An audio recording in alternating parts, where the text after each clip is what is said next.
नन्ही सी हंसी भोली सी खुशी फूलों सी बाहें भूल गए जब देश ने दी आवाज हमें हम घर की राहें भूल गए। हम सोए नहीं कई रातों से जाने वतन सोचा न बुझे हमें नींद उसी दिन आएगी जब देखेंगे आबाद तुझे।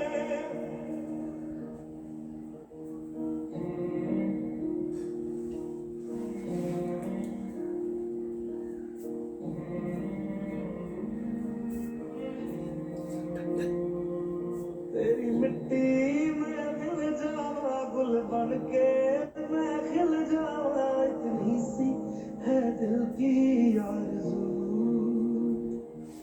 तेरी नदियों में बह जावा तेरे खेतों में लहरावा इतनी सी है दिल की आरज़ू।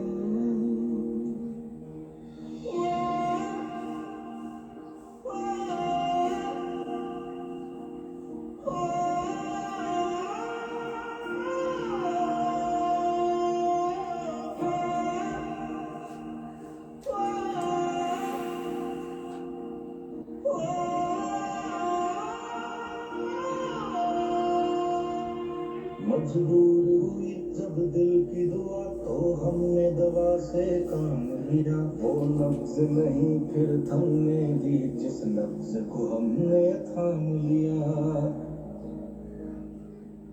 बीमार है जो किस धर्म का है हमसे न कभी ये भेद हुआ सरहद पे जो वर्दी खाकी थी अब उसका रंग सफेद हुआ।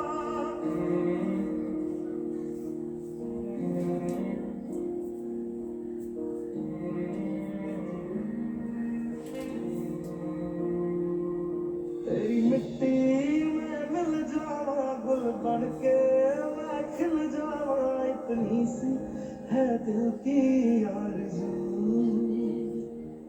तेरी नदियों में बह जावा तेरे खेतों में लहरावा इतनी सी है दिल की आरज़ू।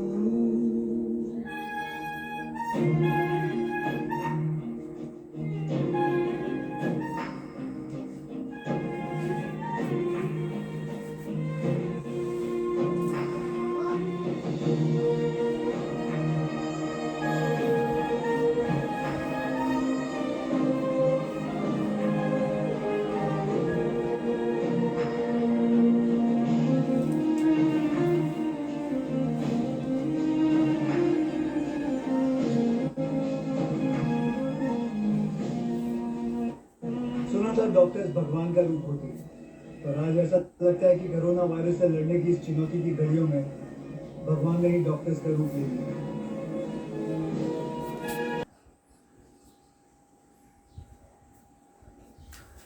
नमस्ते। जैसा कि आप लोग जानते हैं कि इस समय देश में साथ साथ पूरे विश्व में एक वैश्विक महामारी फैल गई जिसे हम कोरोना या कोविड-19 के नाम से जानते हैं।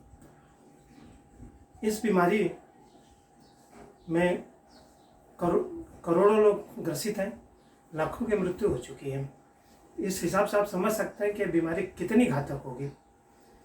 इस बीमारी में काम करने वाले सभी डॉक्टर, सभी अन्य कर्मचारी जो थे, उन्होंने अपने देश के लिए अपने परिवार की चिंता नहीं की, अपने जानो माल की परवाह नहीं की और दिन रात एक करके इसमें ग्रसित रोगियों के इलाज के लिए दिन रात एक कर दिया। यहाँ तक कि अपना घर, परिवार, बच्चे तक को अपने से दूर कर दिया। जिस रफ्तार से ये कोरोना वायरस फैलता है, लोगों के संपर्क में आने पे, सांसों के द्वारा, छींक खांसी के द्वारा, इससे एक बात तो पक्की थी कि एक महा और विकराल रूप ले सकती है। इसे नियंत्रित करने के लिए लोगों को इसके प्रति जागरूक करना, सुरक्षा के उपाय बताना, इन सभी कामों में सरकार को अधिक मानव संसाधन की आवश्यकता थी। ऐसे वक्त पर महाराष्ट्र सरकार ने प्राथमिक विद्यालय के शिक्षकों को इस काम पर लगाया, जिसमें से मैं भी एक हूँ। मैं शशिकांत मिश्रा संगीता विद्या मंदिर डोंबिवली का शिक्षक हूँ और एक कोरोना योद्धा के रूप में कार्य कर चुका हूँ।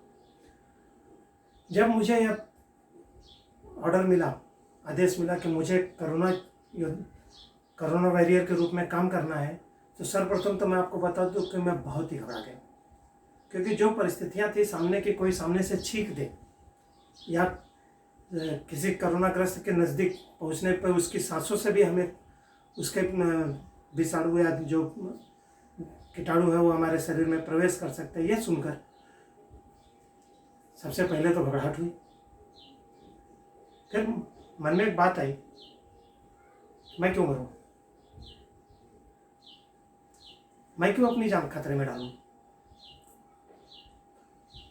लेकिन शुरुआत के या ये जो मन की बातें थी आगे सोचने पर बदल गई, क्योंकि जैसे सरहदों पे जवान अपने परिवार, अपने बच्चों से दूर रखकर हमारी रक्षा के लिए अपनी जान हथेली पर लेकर खड़े हैं, उनसे हमारा क्या रिश्ता है? कुछ नहीं।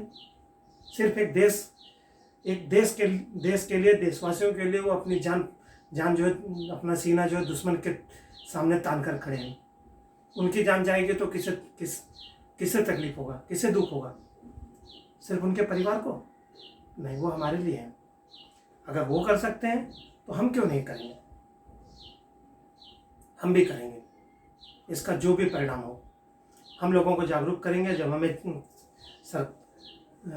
सरकार ने यह कार्य सौंपा है तो हम उसे पूरी ईमानदारी से निभाएंगे और करेंगे, लोगों तक जो कार्य है वो पहुंचाएंगे। इस कार्य के अंतर्गत मुझे सर्वप्रथम अपने सेंटर, यानी जहाँ मेरी नियुक्ति की गई थी, मैं वहाँ गया। वहाँ पर उन लोगों ने पहले मुझे पूरी तरह से सैनिटाइज किया, पीपीई किट पहनाकर फिर मुझे काम समझाया गया। मेरा काम था, एक क्षेत्र दिया गया कि उस क्षेत्र में जाकर उस क्षेत्र के सभी लोगों से संपर्क करना था, उनकी स्थिति जाननी थी, मतलब उन्हें कोई सर्दी, खांसी, बुखार या दम जैसी कोई बीमारी हो, उसका एक रिकॉर्ड बनाना था। उस रिकॉर्ड को लाकर सेंटर में जमा करना था। उसमें से कोई अगर ये हो जिसके ऊपर हमें ये शक हो कि ये घातक हो सकता है, उसकी जानकारी देनी थी। साथ ही उस पूरे क्षेत्र को 15 दिन तक अपनी निगरानी में रखना था, लोगों से मिलना था, उन्हीं लोगों से मिलना था, बार बार मिलकर उनसे उनका वही हालचाल लेना था। और इस पे आधारित और बहुत सारे कार्य थे। शुरू में तो हम डरे, हम सभी शिक्षक इस कार्य से बहुत डरे, लेकिन धीरे धीरे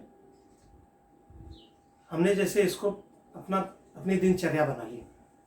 प्रतिदिन जाना, प्रतिदिन लोगों से मिलना, उनका तापमान मापना, उन्हें कोरोना से बचने के उपाय समझाना, घरों में रहने की हिदायत देना। इस प्रकार हम लोगों ने इसे करीब 1.5 महीने कार्य किया और पूरी सावधानी के साथ कोरोना से बचने के जितने भी सावधानियां थी, उन सभी सावधानियों को हमने अपनाया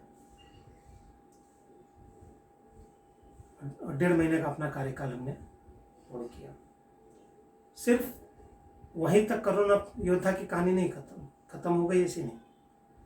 घर पर रहकर भी कोरोना से बचाव संबंधी सारे उपाय किए मैंने, ताकि मेरे घर में, मेरे परिवार में, मेरे अड़ोस पड़ोस में कोई भी इस जानलेवा बीमारी से ग्रस्त न हो सके। सिर्फ मैं ही नहीं, आप भी अपने परिवार का कोरोना से बताए गए उपायों को करके, सरकार द्वारा दिए गए मापदंडों को पालन करके आप कोरोना से बचाव कर सकते हैं और एक कोरोना योद्धा के रूप में जाने जा सकते हैं। मैं ईश्वर से प्रार्थना करूंगा कि जल्द ही यह बीमारी हम सबसे दूर हो जाए, हम सब स्वस्थ हो जाए, हमारा देश फिर पटरी पर लौटा है। इस आशा के साथ मैं अपना वक्तव्य यहाँ समाप्त करता हूँ। जय हिंद, जय भारत।